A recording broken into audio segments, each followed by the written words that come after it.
Hello, everyone.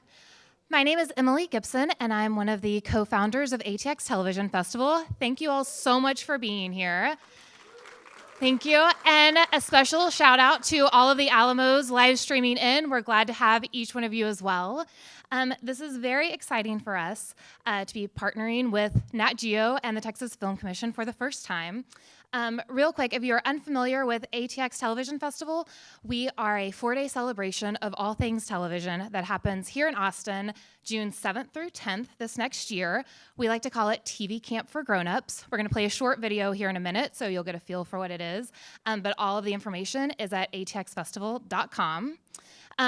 Once again, thank you so much to our partners, Nat Geo and the Texas Film Commission. If you don't know, The Long Road Home was filmed entirely in Texas, which makes it incredibly special and important to us. And we are so proud to be filming it. Yes, please applause. I do want to take just a moment to recognize all of our veterans and service members. Not just here in the audience, but across the United States. This is Veterans Day, and we are honored to have so many of you here with us watching tonight. So please join me in giving them a round of applause. Thank you.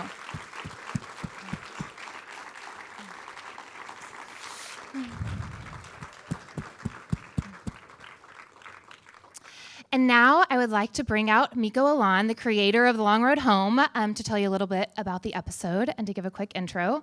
Please come on out. Hi, everybody. My name is Mikko Alanne, and I am the creator, showrunner, and executive producer of The Long Road Home. And it's such an honor for me to be back in Texas, especially on Veterans Day weekend. And thank you so much for doing this, and a special welcome to everyone joining us from Alamo Drafthouse locations around the country. This is incredible. Now, I'm sure most of you are aware, The Long Road Home is a global event miniseries. We are airing in 171 countries in 45 languages. This past Tuesday was our premiere, and I wanted to say that if you missed it, you can see it at the National Geographic website, also on iTunes, Amazon, and Hulu. And I also want to share something unique that National Geographic is doing. If you are an active service member overseas or you have family overseas, our troops can also watch The Long Road Home on the American Forces Network Prime on Friday nights. Our regular night here in the United States for everyone else is Tuesday nights at 10 o'clock. So The Long Road Home is based on the New York Times bestselling book by the brilliant journalist Martha Raddatz, our dear friend and partner on this project. And it tells the true story of one day in the Iraq War, April 4th, 2004, a day that is known as Black Sunday. On that day, a newly arrived American platoon of 19 men was ambushed by thousands of insurgents on what was supposed to be a peacekeeping mission. The very brave and harrowing and costly rescue that follows would see 8 American soldiers make the ultimate sacrifice, and more than 65 were wounded on a day that truly changed the course of the Iraq War.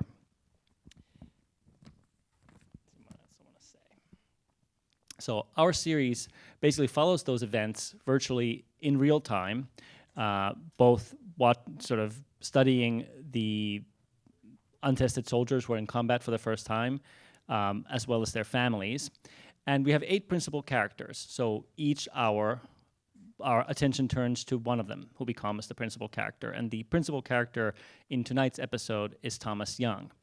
And I just want to tell you, I am so honored and humbled that we are joined in Kansas City by Kathy Smith and other members of Thomas Young's family to watch this episode. So if we could please have a round of applause for them. Thank you so much for joining us.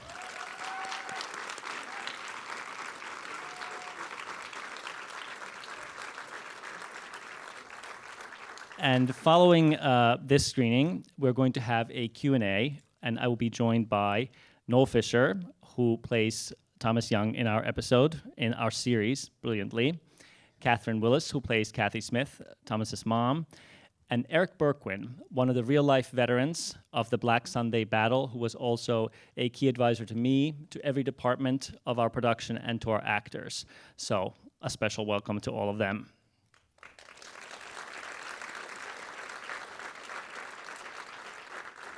And finally, I would also like to extend a special welcome to Shane and Amber Aguero. Shane Aguero, many of you may know, was the leader of the Pin Down platoon, and they are here tonight with their two amazing kids. So, the Agueros, welcome.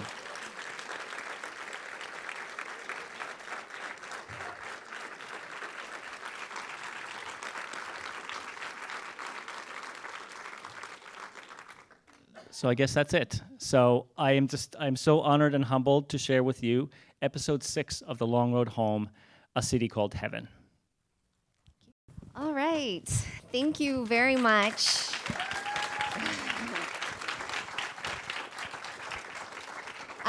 My name is Lindsey Ashley. I'm with the Texas Film Commission, and on behalf of the office, we just want to thank Nat Geo and the ATX Festival for this partnership. We're very proud of the show, and we're very excited to have this conversation with you guys this evening. This screening is in honor of Veterans Day weekend, so again, thank you to all of our veterans and to our active service members for your service to this country. And thanks again to the audiences in the Alamo Drafthouse theaters around the country. So. All right, Mikko, you have been with this show for a really long time. It has been 9 years in the making for you. Can you tell us a little bit about when you first read the book and how you knew that you were going to be involved? Yes, so Mike Medavoy, who was one of our producers, he sent me the book in 2008, and I read it in one sitting. I thought it was one of the most astonishing pieces of reporting, certainly war reporting, that I had ever read. And I think what struck me was, I think that what Hollywood gets wrong so many times, or doesn't, the stories that we don't tell, so many stories are about the elite soldiers, the super soldiers, special forces soldiers, and this was the first intimate portrait of the ordinary everyman soldier, the soldiers who make up the vast majority of our armed forces, and not just them, but their families. And I've said this before, but I fell in love with all these soldiers, their families, before I ever met them, and I just became infused with this mission with Mike and Martha, that we were going to get this story told no matter how long it took. We didn't realize it was going to take 9 years, but we were determined that we were going to do it. And can you talk a little bit about Martha and her involvement through the life cycle of this process and how you've collaborated with her?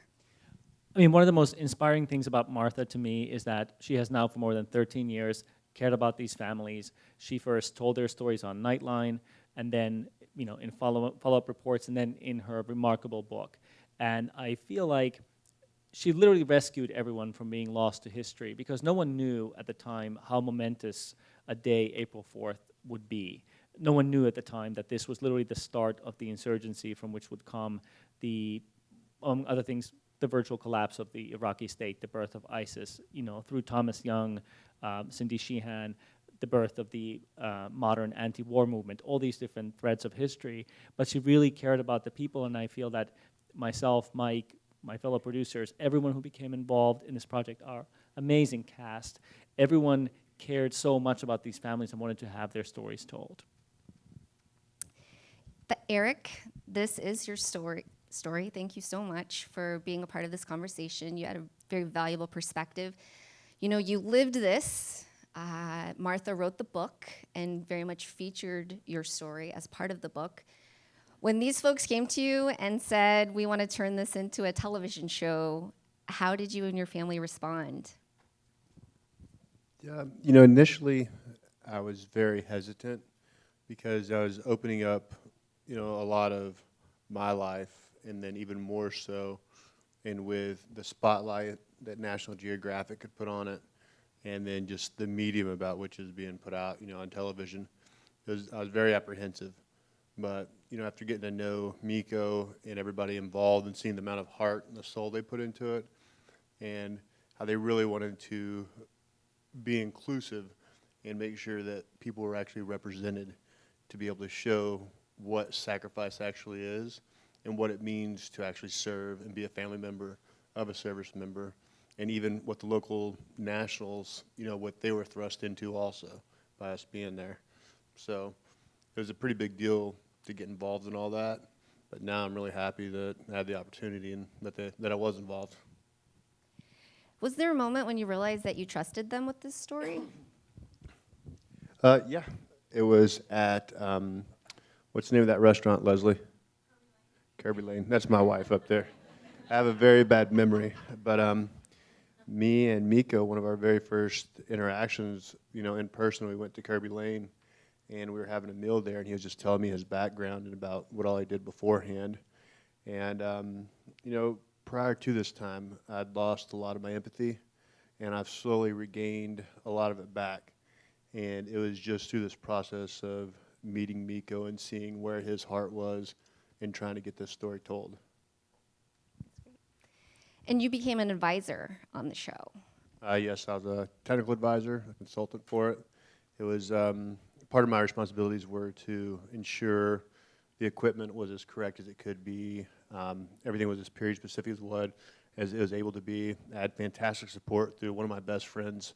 He, Aaron Fowler, he did an amazing amount of work in making sure everything was as authentic as it possibly could. And we used social media really to reach out to a lot of the participants of the battle to be able to get their input on what they remember and how they remembered it, so we could kind of tailor it around to them. May I add to something here? I just think that the incredible bravery of you, Aaron, all the veterans that we spoke with, it's a very strange thing when you enter people's lives to talk about something that's so painful. You're basically asking people to reopen a wound over and over again. I remember I interviewed probably close to 70 veterans and family members and asked people to take me through the day minute by minute. And the only reason I feel that we have the level of authenticity in the show that we do is because people were willing to go through that over and over again in multiple interviews. And so I am so grateful to you and Aaron and everyone who participated in this, you guys especially, because you were there every day. You were the guides for us, for our actors, and it's a rare thing to be able to tell a story about a real-life event and talk to the real-life families. So many families reached out to us and said, I would like to do anything I can to help. And it was so much of it was due to your outreach to the community, too. Well, thank you.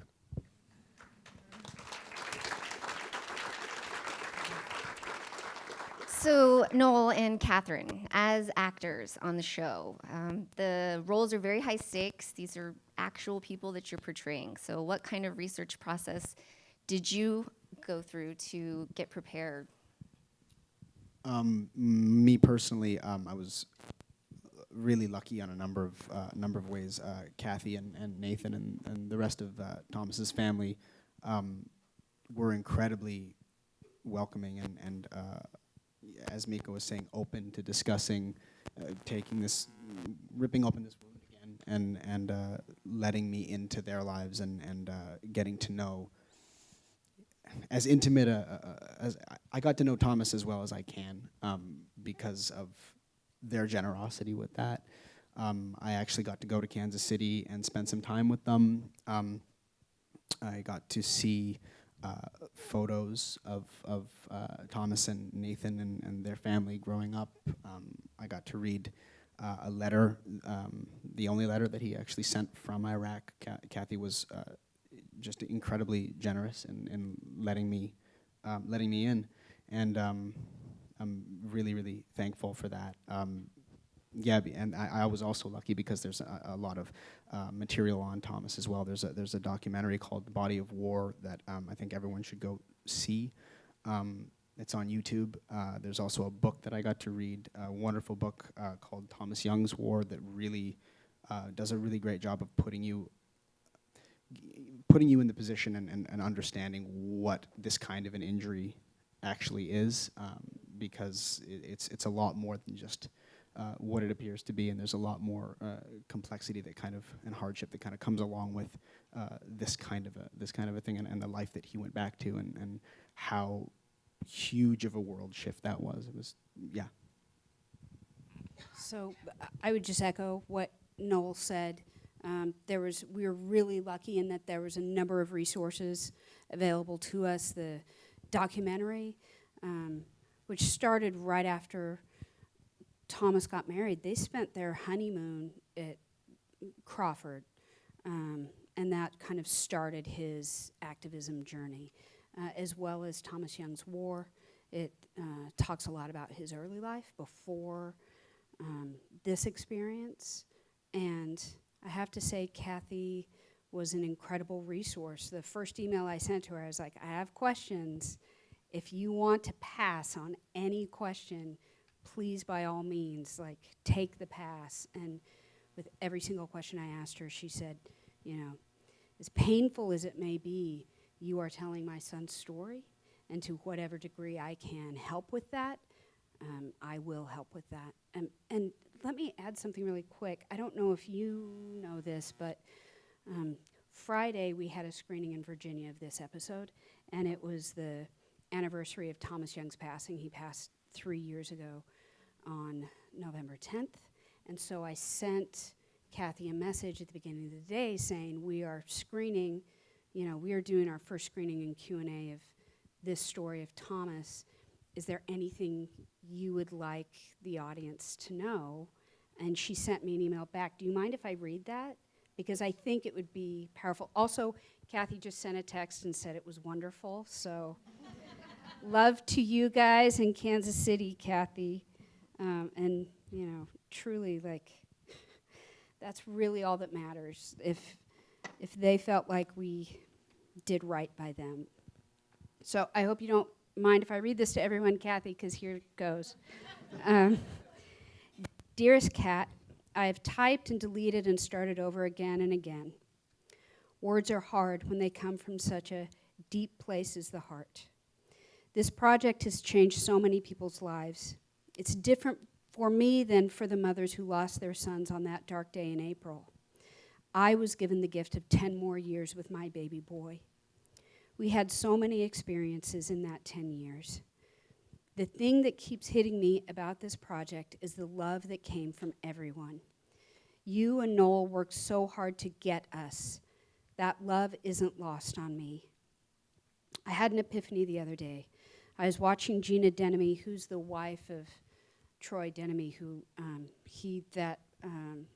rescue mission, he was one of the officers who did the rescue mission.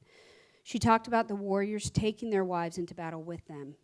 I realized at that moment, Martha captured something that has seldom, if ever, been captured in a book, and then Mikko got it and carried through the screen. That thing that makes this so different, so special, is the realization that the warrior's family is different. I recognized it in Sylvia, who's a Gold Star mother, and Gina when I met them. When I watched you in the scene talking to Valesky, I realized that you got it. And it is little more than a woman who cares for her child. It's a woman that cares for the warrior. You raise your children to be warriors against the world, so you feel it. I saw it in Sarah as Leanne Valesky. I saw it in the actress that plays Sylvia, and certainly in Kate Bosworth as Gina Denemy. We prepare for the death of our children before we leave. We go over the plans for their funeral, the music, the church, the officiant. We face death when they go to war. My son faced death and came back. He fucking triumphed over death for a while. The retelling of his story keeps his memory alive. Thank you to each and every person that watches Thomas's episode and utters his name. Thank you. They say no soldier dies until his name is no longer spoken. Thank you for everyone for keeping my baby boy's memory alive. Sending this with so much love, Kathy. So, Wow. Thank you, Kathy, and thank you for sharing. Speaking of families, you all made this at Fort Hood, where the 1st Cavalry Division was based, and that was a partnership in and of itself, not just with the U.S. Army, but I know there were folks who would come to you and say, I was here when that happened, in different variations. Can you talk a little bit about that collaboration and the ways in which they opened up their arms to you right there on the Army post? Was an amazing thing. People may not know this, but I was a first-time showrunner, so I wasn't sure if I was allowed to make decisions like, we're going to have an open door policy, and all families and veterans are allowed to visit the set whenever they want. Then I realized I am the showrunner, and I can make that call. And we had one of the most powerful days in that respect is that we were filming the goodbye scenes when it was the anniversary of April 4th. And Martha and I talked about, we wanted to do a minute of silence for the fallen, and especially on that day, because we knew a lot of veterans, a lot of families would come to Fort Hood, that they would get to meet the real life people. I had always, as soon as we cast the parts, I asked people to reach out to the real life family members, and I just want to acknowledge something unique about Noel. Noel actually would not accept the part unless he could meet with Thomas's family. So that's how committed he was to doing it right. But everyone in the cast formed these extraordinary relationships. I've seen now messages from family members who feel like the actors who portray their loved ones lost, or just those who are still living, they feel like family to them. And I always told people when I would interview, like I told this to Eric when I first talked to him, I said, the people whose opinion I care the most about are the people whose story this really is.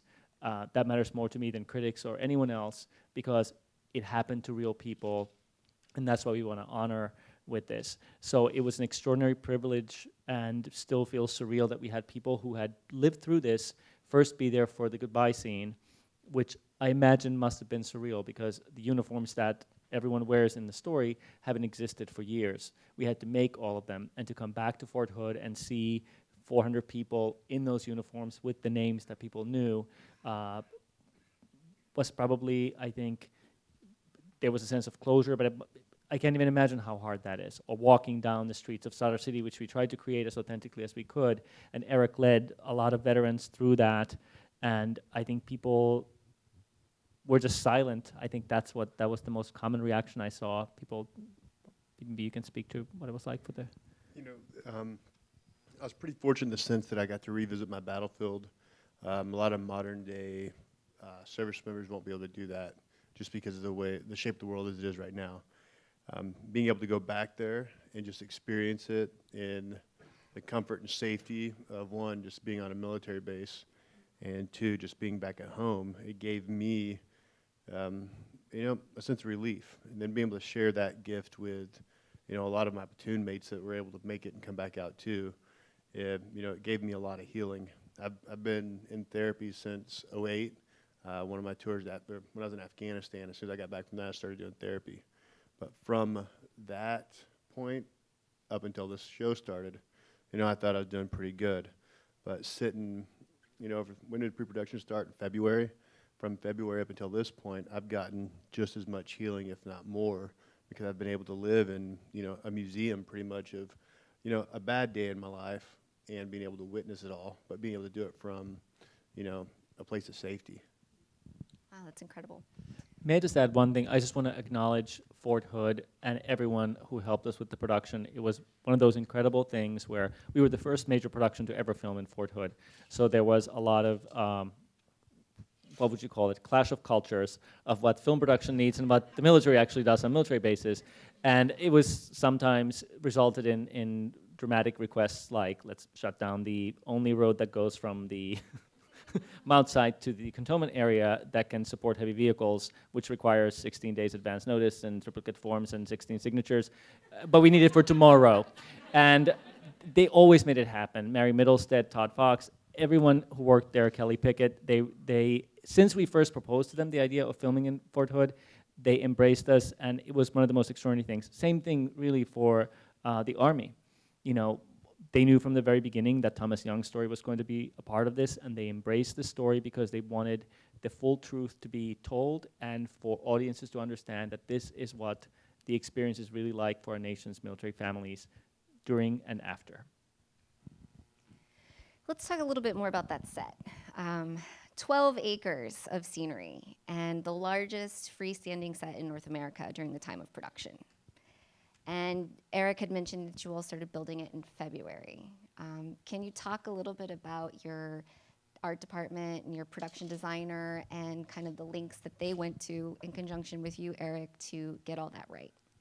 Sure, it was an astonishing feat. Seth Reed, who's our production designer, and Alan Glover and Ellen King, who were the art directors, they spent 6.5 months researching and building the set.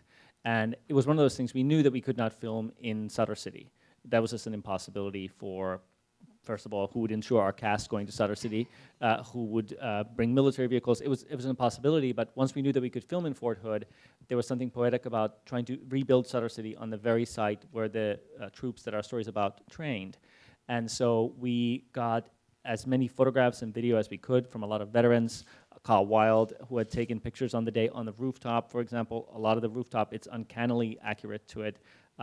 Seth Reed, every resource that we could have for Martha's raw footage, we would try to replicate. The buildings that you see when the platoon enters the alley are exact replicas.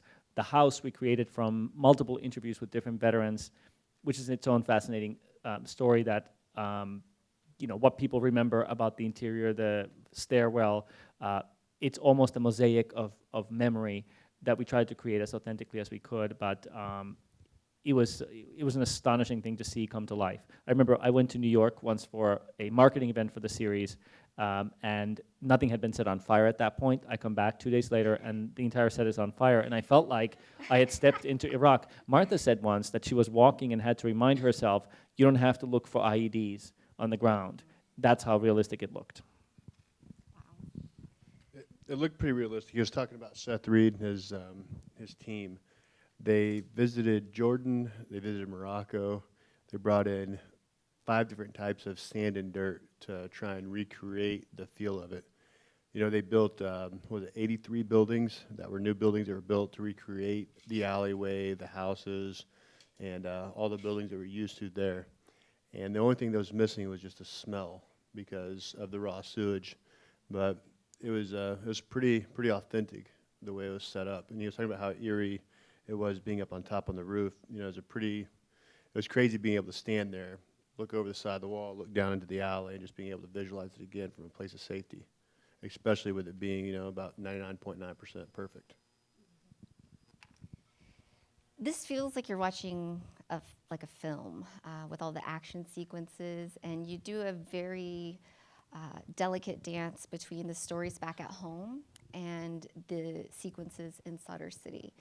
Can you talk a little bit about formulating that strategy when you were finalizing the scripts and getting ready for production, and how you were going to negotiate that balance?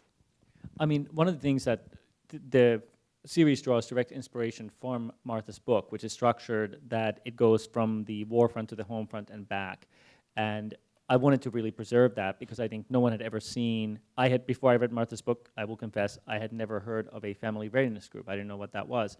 And I don't think I had really thought about, we talk a lot about, in our country, about bravery and sacrifice and of our military families, but this book, to me, for the first time, illuminated what that is actually like. We're all distressed when we are separated from our spouses for a long time, but most of our spouses are not in harm's way for the entire time. And I really wanted to capture that. And I think this is a unique episode in that this is the only episode where we visit the future of one of our characters. Episode 5, we switch point of view to the Iraqi side, so the past, the home front, if you will, that we see is in Sutter City the year before. But it was very important to me that we tried to flow in and out of the home front so that whether you were on the war front and you leave for the home front, you don't want to leave, but then once you're on the home front, you don't want to go back, so that you see how compelling the stories are. So by the time we resume in episode 7, which follows this one, we are back to the home front structure that we established in the beginning of the series. Thank you. I'd like to take this opportunity to open it up to audience questions, if we have any. Anyone? Yeah. I know. Kleenex break, right? Well, I want... There's one right there. Yes.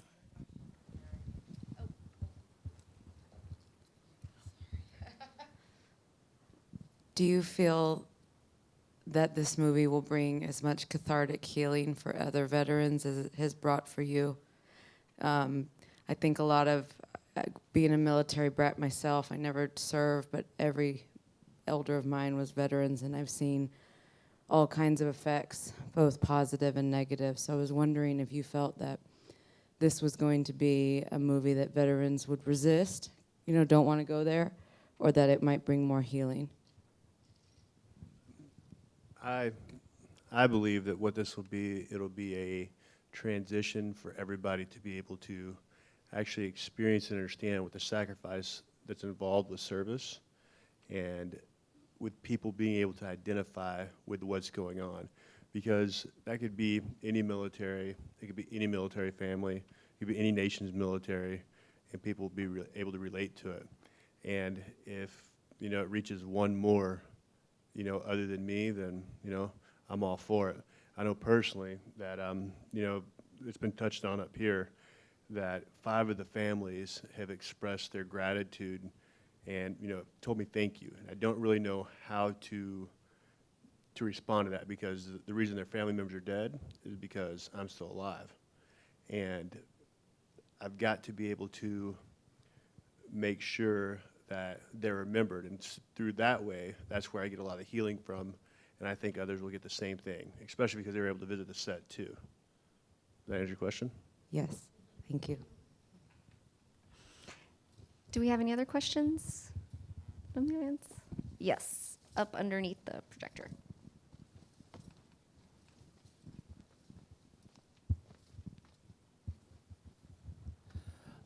I'm curious, this was a global event, and I've gotten no feeling of what the global response has been to at least the first episode that went out.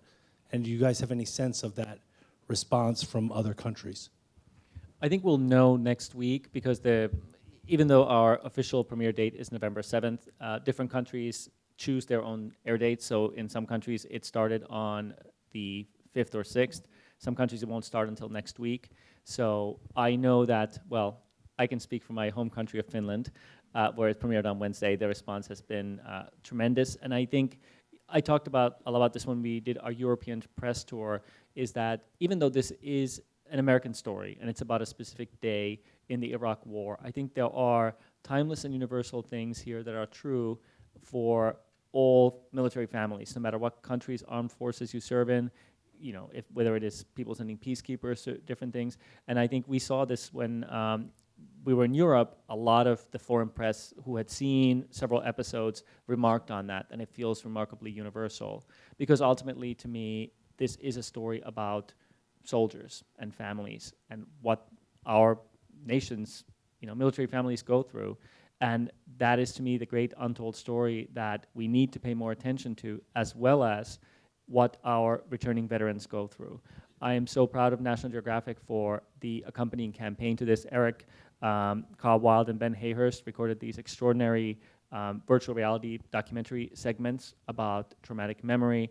We have an app for veterans for meditation to help cope with PTSD.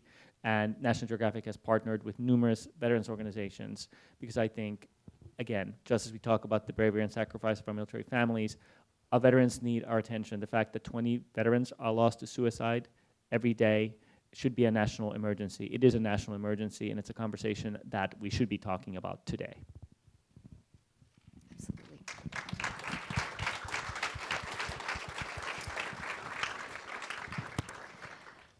Do we have any other questions? Yes. Mindy.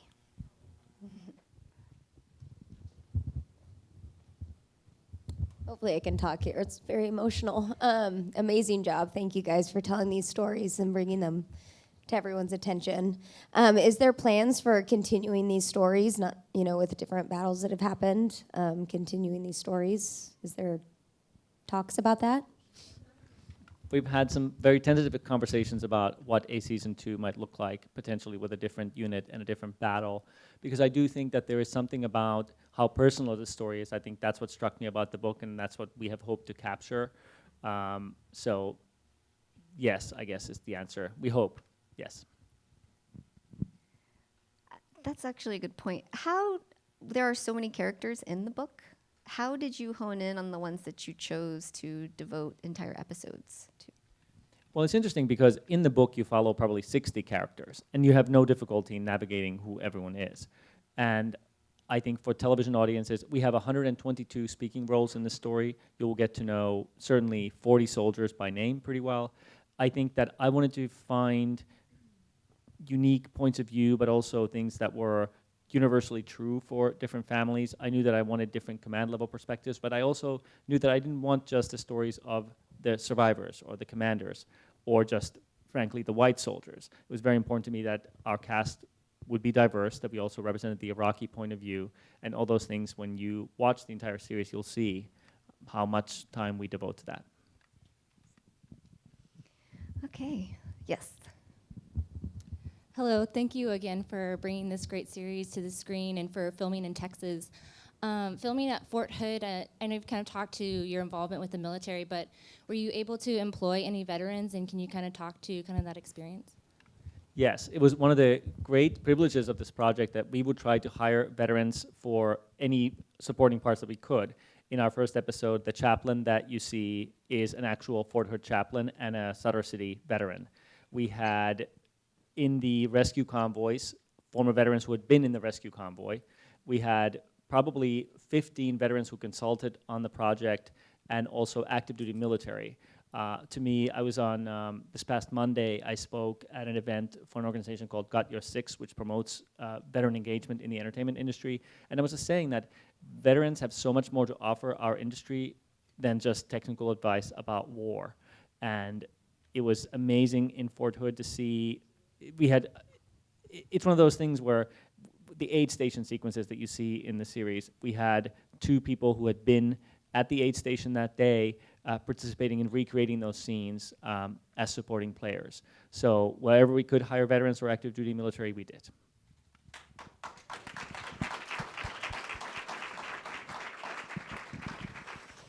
Do we have any other questions in the audience? I think we have just a few more minutes. Yeah.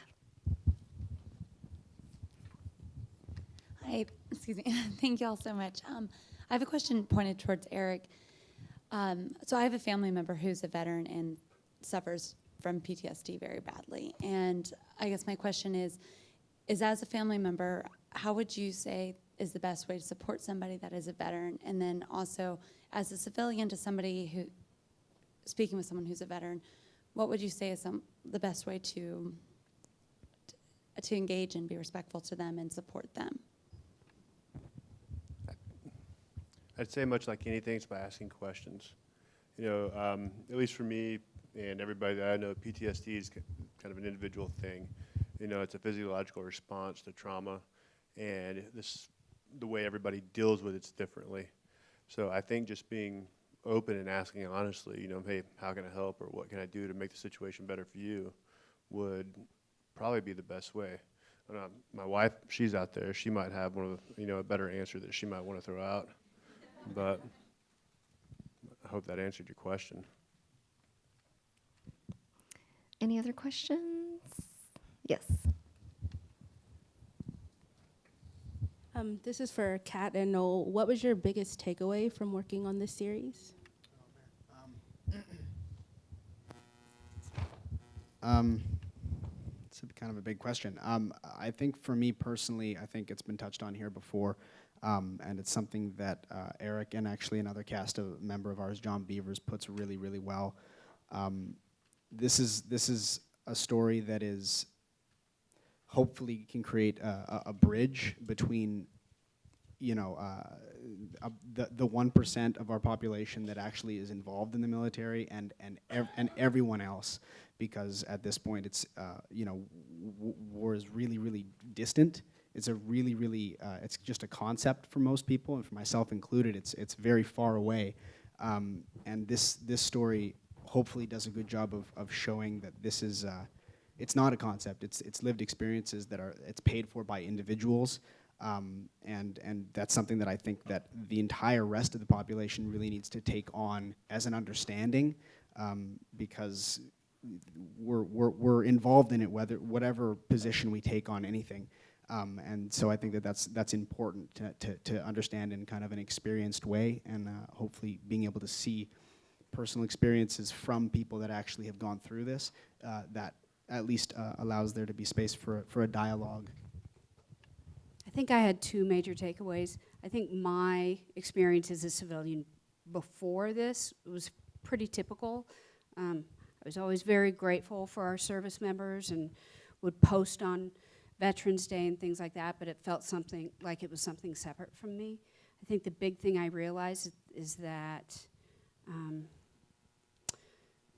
not only the people who serve, but also their families make a commitment and a sacrifice, not only active duty, but when they come home, they live with that for the rest of their lives, and their wives and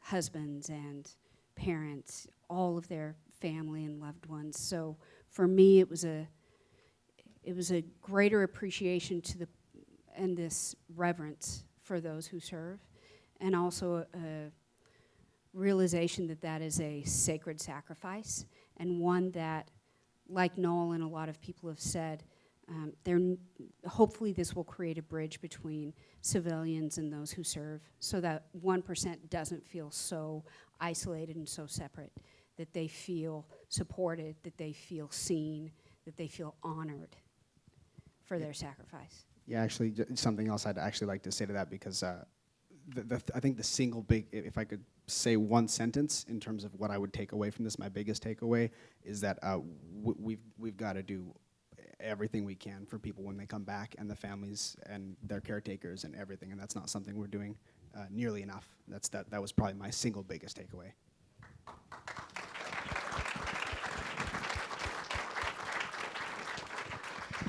I think that's an excellent note to end on. So I want to say thank you to Eric Bourquin, Katherine Willis, Noel Fisher, and the show's creator and executive producer, Mikko Alanne.